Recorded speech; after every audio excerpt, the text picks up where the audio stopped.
Reginald Jones was 31 years old, and on the morning of April 15th, 1943, he was holding a photograph that made no sense. It had come through the Polish underground network, 3 couriers, 2 border crossings, 11 days of travel. The man who took the original sketch was a geology student turned resistance operative who had been smuggled to the Baltic coast of Germany under a false identity as a railway maintenance worker. His code name was Jersey. His real name nobody in London knew. What he had witnessed from a distance of less than 2 miles was this: a metal object, roughly 40 feet tall, standing vertically on a concrete platform in the middle of a pine forest on a peninsula called Peenemünde. It made no sound for several seconds. Then it made a sound that Jersey described as if the sky itself tore open. Then it was gone, leaving a column of smoke and a blackened circle in the grass. Jones put the photograph down. He picked up his coffee. He put the coffee down without drinking it. He had been working in British intelligence long enough to know what a deception looked like. This did not look like a deception. This looked like something worse. He opened his desk drawer and pulled out 2 other reports he had filed away the previous week. Reports he had half dismissed as too extraordinary to be credible. A Polish engineer forced to work near the site had smuggled out measurements scratched on a postcard. The object was 14 meters long. No wings, no cockpit, no propeller. Fin stabilizers at the base. He had seen it fired twice. Both times it disappeared to the southeast at a speed no aircraft could match. Jones spread all 3 reports on his desk and sat back in his chair. If these reports were accurate, Germany had built a ballistic missile, a weapon that flew above the atmosphere, faster than sound, that no fighter could intercept and no anti-aircraft gun could touch. A weapon that could be aimed at a city from 200 miles away and would arrive before anyone knew it was coming. No warning, no defense, just an explosion. He thought about London. He thought about what 1 ton of high explosive did to a city block. Then he thought about 900 of those weapons per month, which was what the production estimates implied if the facility reached full capacity. He picked up the phone and called his superior. He said, "I need a briefing room and I need it today." The meeting on April 29th was supposed to be routine, a review of ambiguous intelligence, probably nothing. Half the men in the room arrived expecting to be back at their desks within the hour. Duncan Sandys, Churchill's son-in-law, and the man personally appointed to investigate the rocket reports, sat at the head of the table with the careful expression of someone who had already made up his mind but was willing to be talked out of it. Jones walked them through the photographs one by one. Aerial reconnaissance images taken over Euston Island by RAF survey missions. Photographs that had been filed and forgotten because nobody had been looking for what was in them. He pointed to the concrete launch platforms, the enormous factory building with no logical purpose unless it was manufacturing something very large. The rail lines running in from the mainland, heavily used based on trackware visible from 30,000 feet. And in one photograph, a detail so small that 3 previous analysts had missed it entirely, an object on a launch platform, vertical, roughly 14 meters tall. One officer said the images were ambiguous. Jones said he understood that, and he was prepared to be wrong, but he would like someone to explain to him what else a 40-foot vertical object on a concrete platform in a military research facility on the Baltic coast could possibly be. Nobody answered. Another officer raised the possibility of a German deception operation. A deliberate leak designed to pull British bombers away from the industrial roar, to waste RAF resources on a phantom target. It was a reasonable argument, and several men at the table nodded at it. Jones had prepared for this one. He explained that the Polish reports predated any British identification of Peenemünde as a potential target by several months. For the deception theory to work, German intelligence would have had to somehow recruit the entire Polish underground resistance network without a single courier knowing they were being used. He paused to let that sit. Then he said, "That seems unlikely." Sandys asked one question. If the facility was real, when would the rockets be ready? Jones looked at the construction timelines, the materials allocations he had tracked through signals intercepts, the rate at which the workforce on the island had expanded. He said, by mid-1944 at the latest. Possibly the spring. Possibly earlier if they solve the remaining technical problems before we can act. Sandys wrote that date on a notepad. He underlined it once. He looked up at Jones and said nothing for a moment. Then he said, "What happens to London if we are wrong about the deception theory?" The room was quiet. Jones said, "London stops existing as a functioning city within 6 months of first deployment." Churchill received the briefing summary 5 days later. His written response came back the same afternoon. It was one sentence. "We must attack this with the greatest possible strength." The RAF began planning Operation Hydra that week. Air Marshal Arthur Harris assigned the mission to the most experienced night bomber formations in Bomber Command.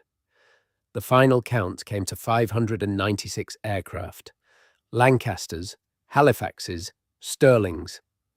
Crews were told the mission was a high-priority industrial target. They were told damage to this target could shorten the war significantly. They were not told what it built, because the men doing the planning had decided that knowing would make the crews too careful, that they would hold back trying to aim precisely, and in doing so would scatter their bombs across empty pine forest. The man chosen to direct the raid in real time was Group Captain John Searby. His role had never been attempted before in the history of RAF Bomber Command. He would fly alone over the target for the entire duration of the attack, watching where the bombs landed, correcting the aim of nearly 600 aircraft through a single radio frequency, staying low enough at 8,000 feet to actually see what was happening below him, low enough to be seen in return by every anti-aircraft gun on the peninsula, low enough that a direct hit on his aircraft would end the war in Germany's favor. When Searby was told this, he asked one question.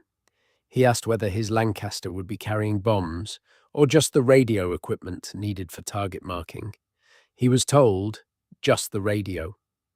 He nodded and went back to studying the maps. On the afternoon of August 17th, 1943, the curtains covering the mission maps were pulled back in briefing rooms across eastern England. The red thread ran from their airfields northeast across the North Sea and ended on a peninsula that most of those men had never heard of. The briefing officer said the name, Peenemünde. The room was silent. A navigator in the third row later wrote in his diary that the silence lasted almost 10 seconds. He had been on 41 missions. He had heard targets announced over France, over the Ruhr, over Hamburg. He had never heard a room go that quiet. The briefing officer said, "This facility is building a weapon that can reach London without warning and cannot be stopped once it is launched. If this facility is not destroyed tonight, those weapons will be deployed against British cities within the year. If we damage it badly enough, if we kill enough of the scientists and destroy enough of the production capacity, we delay that deployment by months, possibly longer." He paused. He said, "There will be no second chance. The Germans will move everything underground after tonight.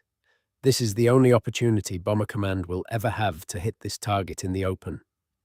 He looked around the room at 596 men who had already done the math themselves. The range, the defences, the distance home over the North Sea, with whatever fuel remained. He said, "Takeoff is at 2100 hours. At 2100 hours on August 17th, 1943, John Searby climbed into the cockpit of his Lancaster and did not look back at the airfield.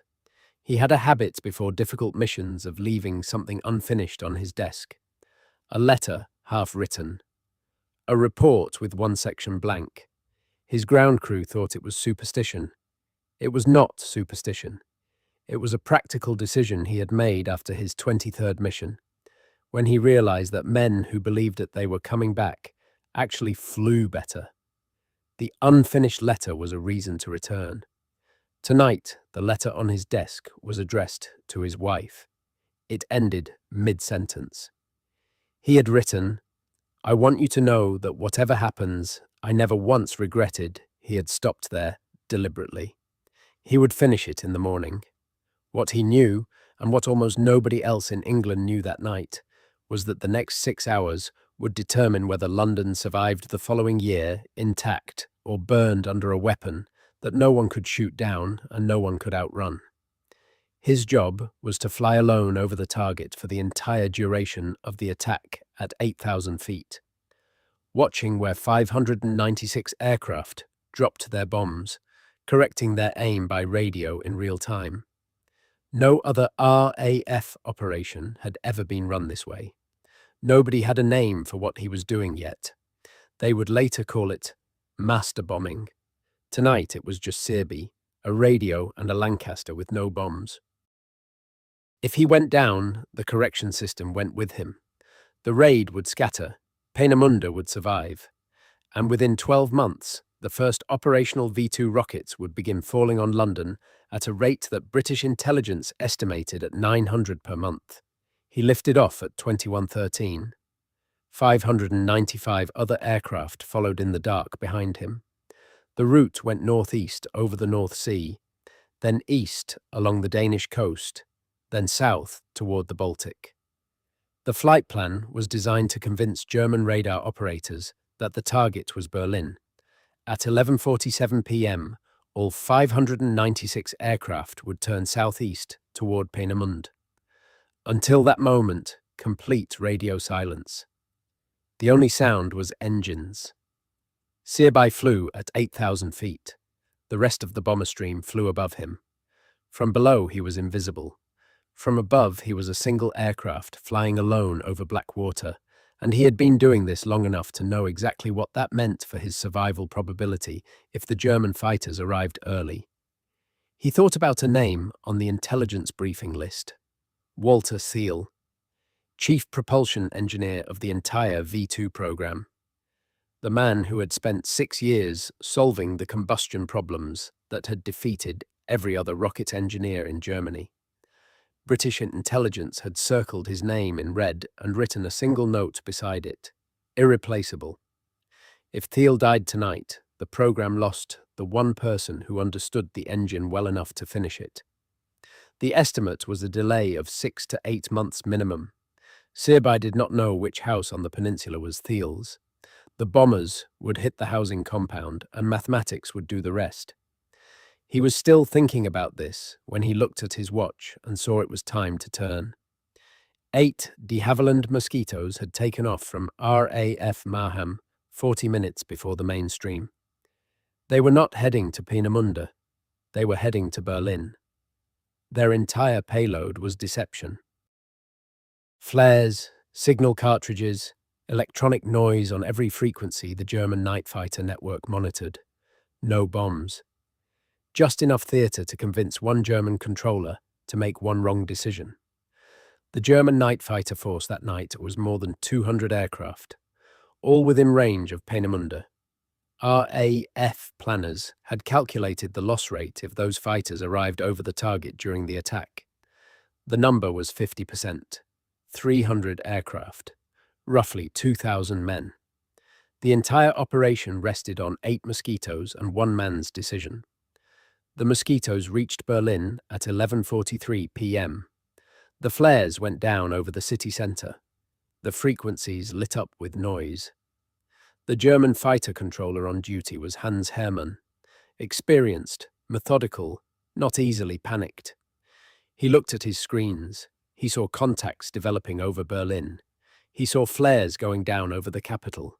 He had 200 fighters in the air and standing orders to defend Berlin at all costs. He made the decision in less than 30 seconds. 200 German night fighters turned south toward Berlin. Peenemünde sat undefended in the dark. Searby crossed the Eustom coastline at 12:17 a.m. and looked down at the peninsula for the first time in his life. He had studied its photographs for 3 weeks. He knew the layout better than he knew his own street in London. Factory complex in the south, experimental station in the centre, housing compound in the north where the scientists slept. The pathfinders went in first. Coloured flares dropped onto the aiming points. Red for the factory, green for the experimental station, yellow for the housing compound. Searby circled at 8,000 feet, flak bursting around him, metal fragments ringing off the fuselage, and watched the first markers go down in the right place. He keyed his radio and called in the first wave. 180 Lancasters rolled into their bombing runs. The factory complex came apart under 500-pound bombs. Production halls collapsed. Assembly buildings burned. The fires spread between structures and merged into a single blaze, visible from 50 miles. Searby called the first wave off and brought in the second. The experimental station went next. The laboratories. The wind tunnel. The testing infrastructure that had taken 6 years to build. Searby watched it come apart and kept his voice flat on the radio, because flat voices keep other men calm. Then the third wave arrived and everything went wrong. By the time the third wave came in over Peenemünde, the fires from the first 2 waves had built a smoke layer across the southern end of the peninsula. The yellow target markers for the housing compound in the north were partially obscured. Some crews identified them correctly and bombed accurately. Others, confused by smoke and by the dense fires already burning below, aimed at what they could see most clearly. The brightest concentration of fires, which was in the south, which was already rubble. Searby saw it happening. He came onto the radio immediately. He said, "Bombs are falling south. Correct north. Aim is north of your markers. Correct north." He said it 4 times in 30 seconds. Some crews heard him and corrected. Some were already committed to their run and physically could not adjust. Some never heard him through the static. 1.2 miles south of the Peenemünde facility boundary was a forced labour camp called Trassenheide. 600 Polish and Soviet workers, transported there in cattle cars, forced under armed guard to manufacture the components of the weapon that the RAF had come to destroy. They had no bomb shelters. They had not been warned a raid was coming, because warning them meant warning their guards. When the first bombs fell, they had nowhere to go. The barracks were thin timber. They burned in minutes. When the smoke cleared, 500 of them were dead. 500 people who had been brought to that place against their will, who had spent months building a weapon under threat of death, who had every reason to want that facility destroyed, died because 30 seconds of smoke and confusion had shifted the aim of a bombing run by less than a mile. They did not die fighting. They did not die choosing. They died because they were in the wrong place, which was itself a place they had been forced into, and because the mathematics of large-scale bombardment does not distinguish between a factory and a barracks when visibility drops below a certain threshold. Searby kept circling. He kept correcting.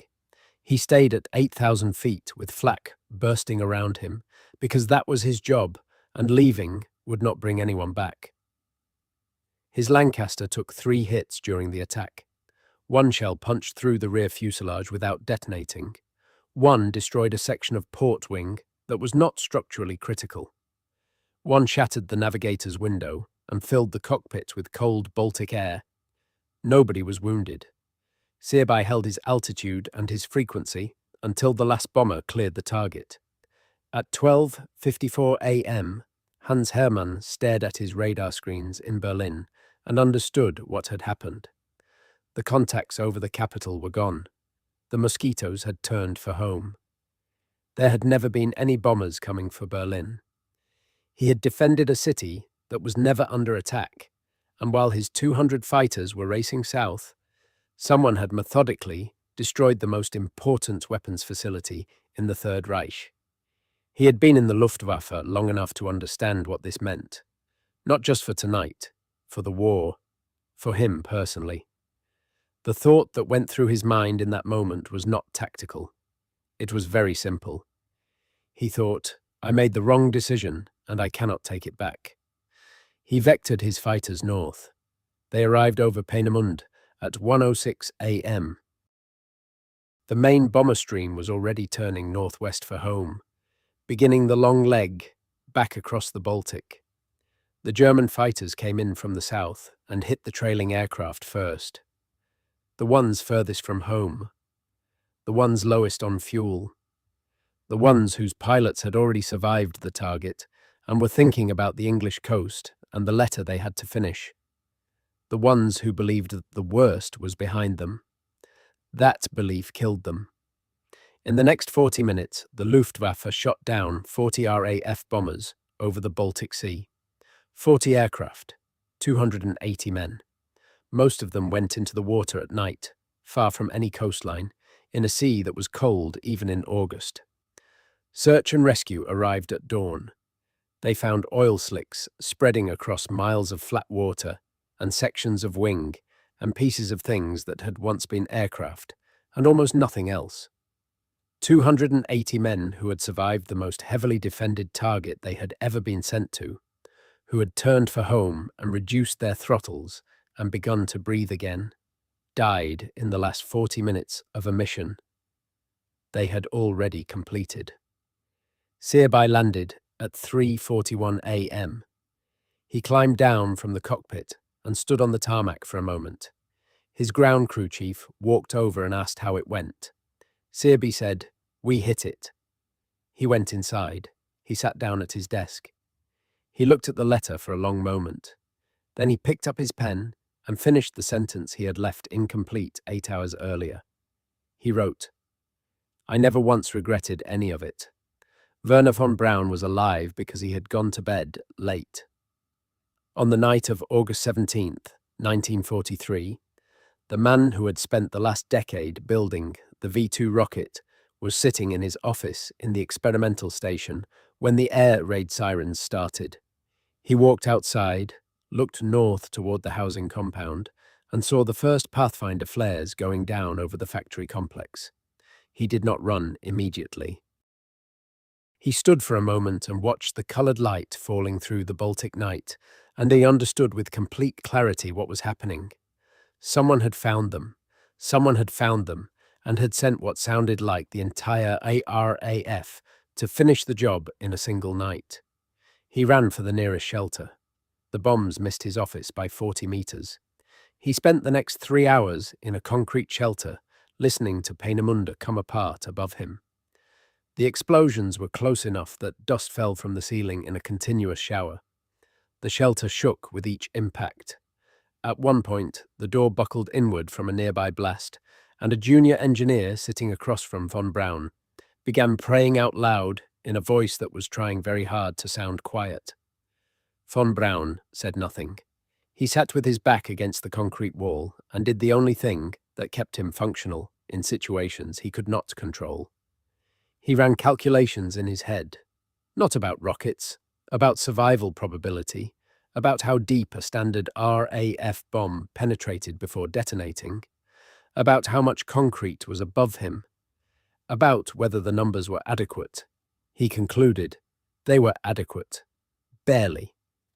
What von Braun did not know, sitting in that shelter, was that 300 meters to the north, in the housing compound that was supposed to be his facility's most protected area, Walter Thiel was dead. Thiel had gone to bed early that night. He was in his quarters with his wife and 4 children, when the bombs from the confused third wave hit the compound directly. The building collapsed. Nobody inside survived. The man who had spent 6 years solving the unsolvable problem of liquid-fueled rocket combustion, the engineer whose name British intelligence had circled in red and marked as irreplaceable, died at approximately 12:40 a.m., along with his entire family. He was 35 years old. When von Braun emerged from the shelter at dawn and walked through what remained of Peenemünde, he understood immediately that the program as it existed was finished, not permanently, but finished in its current form, in this location, on this timeline. The production halls were collapsed rubble, the assembly facilities were burned out shells. The precision equipment that had taken years to procure and calibrate was destroyed or buried. The experimental station had taken direct hits that had gutted 3 of its core buildings, and Thiel was gone.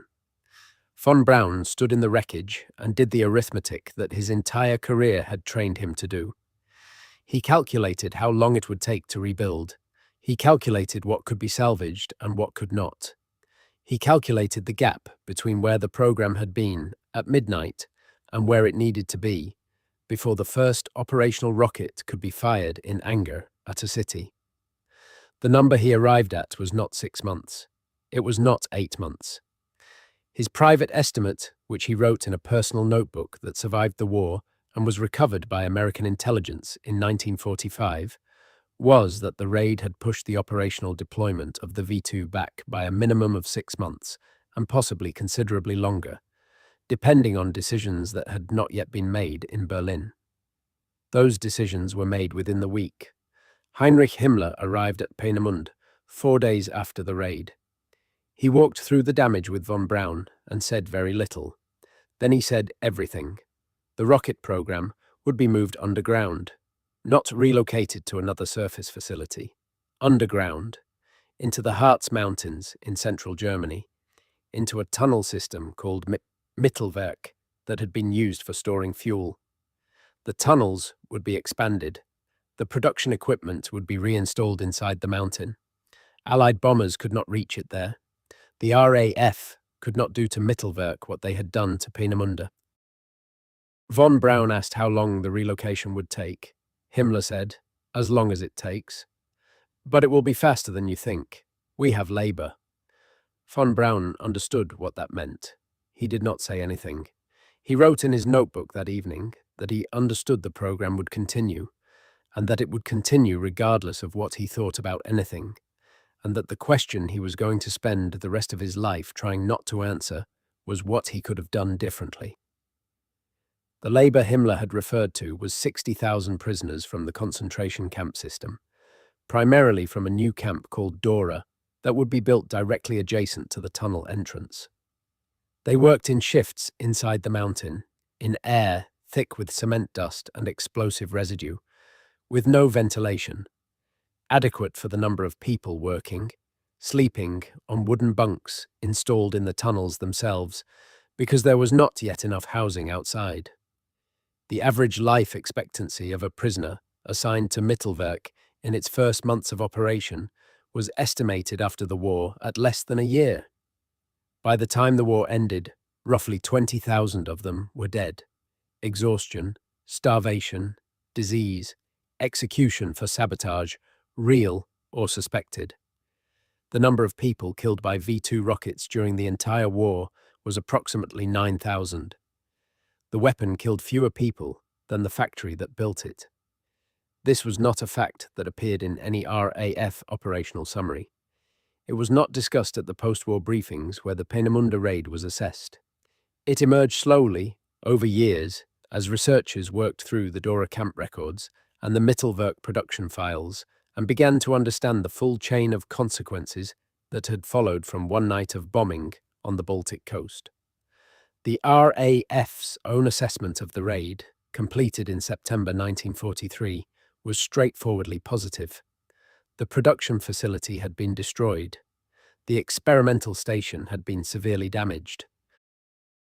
The housing compound had suffered significant casualties, including, as British intelligence would confirm, within weeks, through signals intercepts and agent reports, the death of Walter Thiel. The program had been delayed. The assessment concluded that the raid had been a success. It was a success. It was also true that 500 forced labourers had died at Trassenheide. It was also true that 280 RAF aircrew were in the Baltic Sea. It was also true that the program's survival and relocation underground had created conditions that killed 20,000 more people over the following 2 years. All of these things were simultaneously true, and none of them cancelled the others out. What the raid had bought, unambiguously and at measurable cost, was time. The first V-2 rocket struck London on September 8, 1944.